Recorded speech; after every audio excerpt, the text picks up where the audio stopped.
Salut à toutes et à tous et bienvenue sur la chaîne de Ma Question Médicale, le site de la téléconsultation d'urgence avec plus de 3500 médecins à votre disposition. Aujourd'hui, on va parler de la gastro-entérite, une maladie vraiment pas très marrante. On va parler de ses symptômes, de ses causes, de ses traitements, mais aussi de comment la gérer à distance avec la téléconsultation. Alors, la gastro-entérite est une maladie aussi fréquente que gênante. Elle se manifeste par des ballonnements, des maux de ventre, des nausées, des vomissements, des diarrhées et parfois un petit peu de fièvre. On l'appelle aussi grippe intestinale. Donc même si dans la grande majorité des cas cette maladie est bénigne, elle peut être plus sévère chez certaines personnes comme les personnes âgées, les enfants ou encore les personnes immunodéprimées. La déshydratation par exemple c'est une complication fréquente chez les personnes âgées et les enfants. Elle va se manifester par une soif intense, une grande fatigue, des étourdissements ou encore des urines foncées. Donc si vous présentez des signes de déshydratation ou que vos symptômes persistent depuis plus de 48 heures ou que vous avez de la fièvre ou encore du sang dans les selles, alors il vaut mieux consulter un médecin. Et sachez que grâce à la téléconsultation d'urgence, vous pouvez obtenir un avis médical personnalisé ou même une ordonnance dans l'heure et sans vous déplacer. Alors comment est-ce qu'on attrape la gastro-entérite? Parce que la gastro-entérite c'est une maladie véritablement très contagieuse. La plupart du temps, elle est liée à des virus, donc soit des rotavirus ou encore des norovirus la plupart du temps.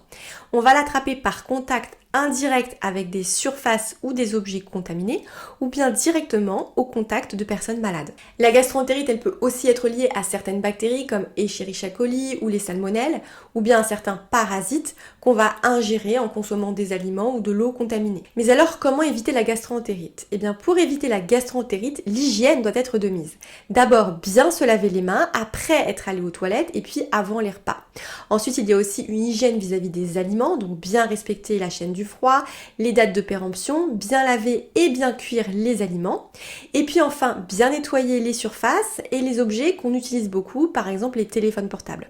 Enfin, il convient de ne pas s'approcher des personnes malades. Alors pour ce qui est du traitement, on mise vraiment sur le repos et sur la réhydratation. Il faut beaucoup boire et pourquoi pas des solutés de réhydratation. Côté alimentation, on mise sur des aliments peu gras, des repas légers et avec des fibres facilement digestibles. Par exemple du riz blanc, des viandes maigres, des compotes, des carottes cuites, etc. Parfois, on peut donner certains médicaments. Par exemple, en cas de fièvre, on peut donner du paracétamol. On peut aussi donner des antidiarrhétiques, des antiémétiques, etc. Néanmoins, tous ces médicaments doivent être donnés sous contrôle médical. Le mieux, c'est encore de faire une téléconsultation pour obtenir une ordonnance et des conseils rapidement et sans avoir à vous déplacer.